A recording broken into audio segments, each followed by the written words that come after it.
Good morning and happy Tuesday, everyone. Hopefully, y'all doing well and enjoying your week so far. Check this out. Nice, beautiful scenery, nice, beautiful day. Getting a little exercise going, a little workout. And if you haven't got yours in yet, hopefully you do so, right? Health is important. But check this out. I wanted to see this video about something like this, about weed and exercising. I want to kind of smokes and like to exercise while after, you know what I mean? Not straight about while after, but like to feel it a bit first, then I'll get to it. How about everybody? Do you like to kind of smoke beforehand as well, or you don't? So let's check out this video right here because it talks about that. I hadn't even seen this. The year is 1975, and one of the greatest bodybuilders of all time, Arnold Schwarzenegger, is seen smoking a joint directly after his sixth Mr. Olympia victory. He later went on to admit that he did in fact smoke marijuana in the 70s, and that raises the question: how could someone that was so dominant in bodybuilding, a sport that requires you to get to ridiculously low levels of body fat while packing on pound after pound of muscle, how could he win 7 Mr. Olympias while using a substance Well, he was real stereotypically dedicated for associated one. You know with what I mean? making I'm people listening every fat day. and lazy? Well, as marijuana legalization efforts grow, and with many states already allowing recreational marijuana use, more and more people wonder how weed can affect their weight, body fat percentage, muscle mass, and their overall results that they see from exercise. So today I want to give you guys a non-biased, science-based review of marijuana and how exactly it can help or hurt your muscle building and fat loss goals.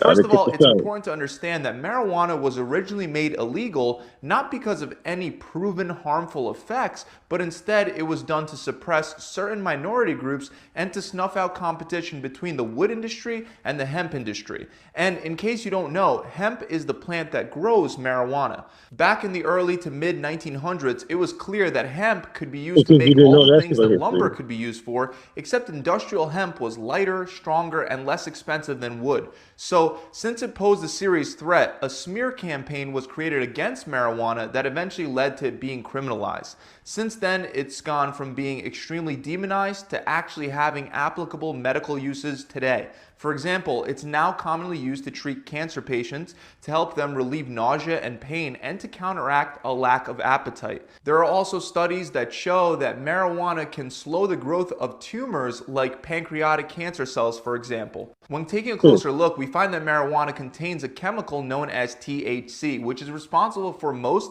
of the physiological effects that produce the high, as well as the increased appetite that causes the so-called munchies or excessive snacking. Another major cannabinoid is known as CBD, which has been found. I'll get back to the video, but when it says about munchies, it took me a while to kind of get this at least somewhat under control. But sometimes I still got the urges to buy some fast food and all that sort of goodness, you know. Uh, if I get hungry, buy like some pistachios, stuff like that. You know, something healthy, more fruits. Try to eat more fruits and vegetables when I do get the sort of urges. And what do you call it? Just yeah, just want to get the munchies, so to say. You know what I mean? Trying to flip in that sort of positive way, but that just me. Tell me if any guys do that as well, or you try it.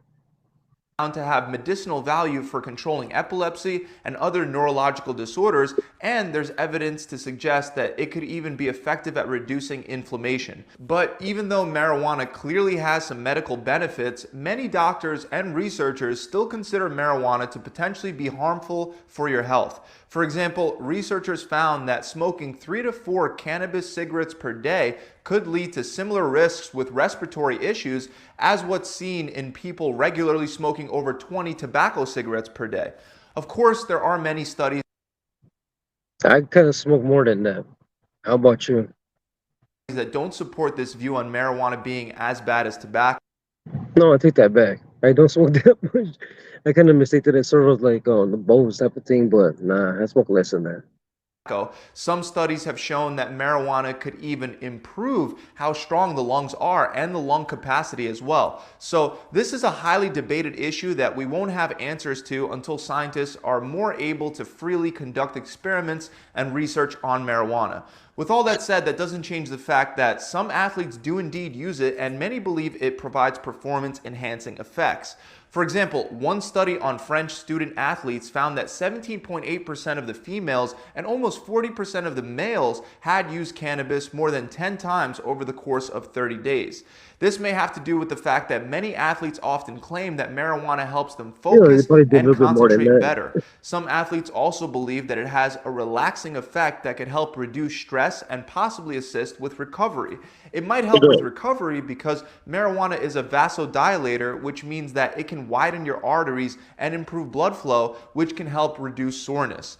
There's also a common belief shared by runners that smoking marijuana before their run helps enhance the runner's high, which is a feeling of euphoria that's experienced after a couple minutes of running, and for a long time it's always been associated with a release of endorphins. However, research now shows that endorphins may not be able to reach the brain, so it may be more likely that endocannabinoids are the mechanism that leads to that runner's high, and that may be why marijuana amplifies its effect. There are also other claims about marijuana where athletes say that it helps them get in the zone, and due to its pain-reducing effects, some If you athletes know how to believe use that it, it I'll helps say them so. push through that burning sensation felt throughout the body during a workout. However, science doesn't fully agree that the physiological effects that lead to improved focus, concentration, and relaxation come without their share of negative side effects. For example, research on cyclists found that smoking a cigarette with 1.7% THC, which is much lower than the amount that's regularly found in a joint, but even that small amount reduced maximal power output for the cyclist significantly compared to those that did not smoke that small amount of THC. On top of that, research also shows that marijuana can distort perception, coordination, and cognition, which not only impairs performance, but may also increase the risk of injuries when using heavy weights. Now, combine that with the fact that marijuana can increase your pain threshold, like I just said, and it becomes pretty clear that smoking before a heavy lifting session isn't necessarily the best thing for injury prevention. With that said, it's important to note that the loss of coordination highly depends on the dose and You know, he's about to say, I guess it probably depends on the dose. I agree on that. But also, the would agree and would think that it's on the person as well, right? I mean, you smoke weed, you have to feel good and all that, but you're trying to get off, making you think it's like Superman and I'm going to go above and beyond. Maybe it, what do you call it, try to a certain degree, but not to overdo it, so to say, right? Just got to know, like, how to, like, play with your it, right? Like, tolerance. So either having a low really intolerance. high tolerance or That's what I kind of smoking meant. only a small amount of marijuana may not be as detrimental to your coordination, cognition, and performance.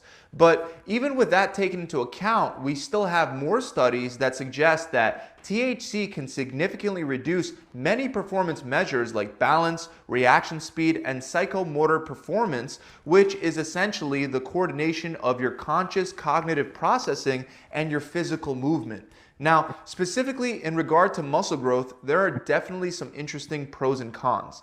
Unfortunately, there are no direct studies on how marijuana impacts muscle growth, but some studies do show that the THC from marijuana can impair testosterone production. One study found testosterone levels were 56% lower among men who used marijuana at In that least 4 movie, days right, a The Rock? week for at least 6 months compared Oh, to that's The those Rock. who had never used it at all. The good news is that even though most studies show a drop in testosterone, some studies suggest the effect isn't all that significant. One study even found that there were absolutely no statistically significant changes to testosterone levels during and after the smoking period as compared with the pre-smoking baseline levels. Also, even if your testosterone levels do in fact drop, the effects are definitely not permanent. Testosterone levels tend to return to normal after Okay. around just 24 hours of not smoking marijuana. Of course, other than I mean, testosterone, there may be other it doesn't hormones take that that get long, right? affected. For example, research has shown that smoking about 2 average-sized joints for 14 days led to 3 times less human growth hormone production. Again, this Hmm. doesn't directly mean that you can't build muscle just because you smoke marijuana, because in general, researchers have questioned whether growth hormone has that much of a significant effect on muscle growth to begin with. And some studies suggest that the effects of growth hormone on muscle growth are over exaggerated. So the point is, even if you do experience a reduction in growth hormone, that reduction may not hurt muscle growth. And regardless, All right. marijuana is not likely to have a significant impact on muscle, especially in non-heavy smokers, since the effects are dose dependent and quickly reversible. There is a possibility that it can impair muscle growth more for heavy smokers simply because they're consuming more of it, but some research shows that that's also unlikely because the testosterone suppressing effects become less significant as you develop more of a tolerance through heavy use. This is similar to what I was saying before, where even if you do smoke a lot, if you have a high tolerance, you may not have your performance impaired by much, and you might not experience such negative effects with your coordination, your cognition, and your power output, while still feeling a sense of relaxation, concentration, and focus. Also, out of everything, the definitive most positive thing that you could say about marijuana when it comes to muscle growth is that it increases appetite, which can help you eat more Yes. food. This can be useful for certain people that struggle to eat enough to put on weight, or for those that experience nausea from the amount of food that you have to sometimes eat to bulk up. In fact, one study found that smoking marijuana increased total daily calorie intake by 40%, which is obviously quite a lot, but unfortunately, that was mainly due to snacking. And even though you probably already know this, Cheez-Its and ice cream won't really help you build muscle anywhere near as much as they'll help you gain fat. And that's So actually the true. other side of the spectrum. What happens to people that are looking to burn fat and lose weight? Sure, an increase in appetite can be beneficial for people that have a hard time consuming enough calories, but the downside is that if you get the munchies, you can easily overeat and gain body fat.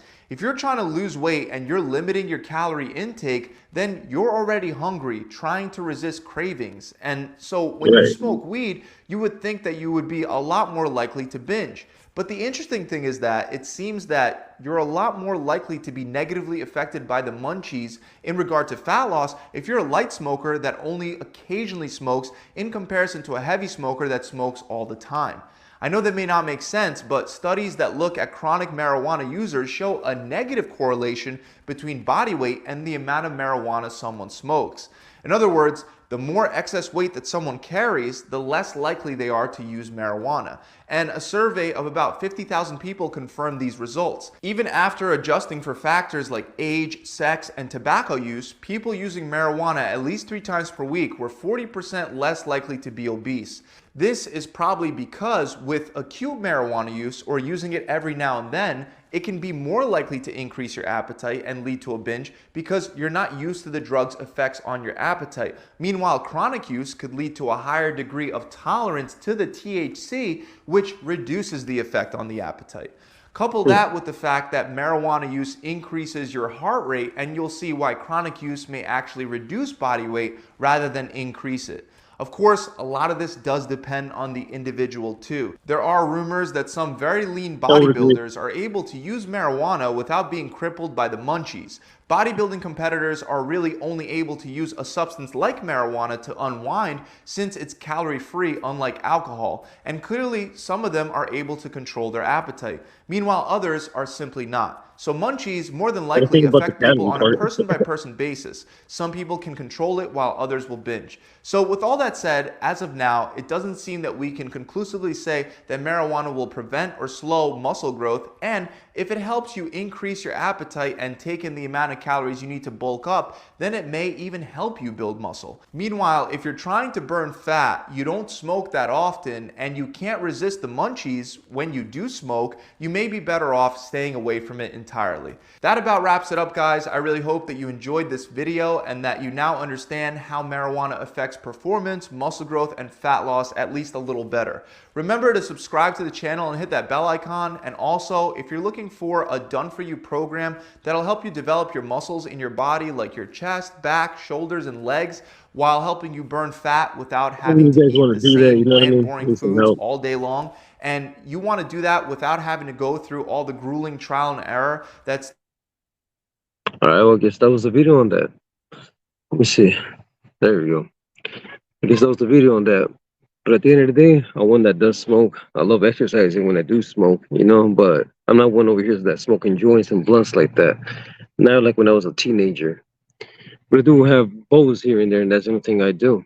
How about yourself? Do you guys also smoke some a little bit before you exercise? Do you guys agree with this? Does it work for you? Does it not work for you? You also change your eating habits. Instead of eating fat foods, you'll eat healthy foods. That's it's been my hard part, but I've been doing it lately, so I'm getting back on my old self in a way. So much love, respect. Until the next one. I love. Oh, all right. My bad. Just over here, kind of out of breath since I've been working, doing little exercises over here. Much love. Gonna continue it, man. Stay grinding.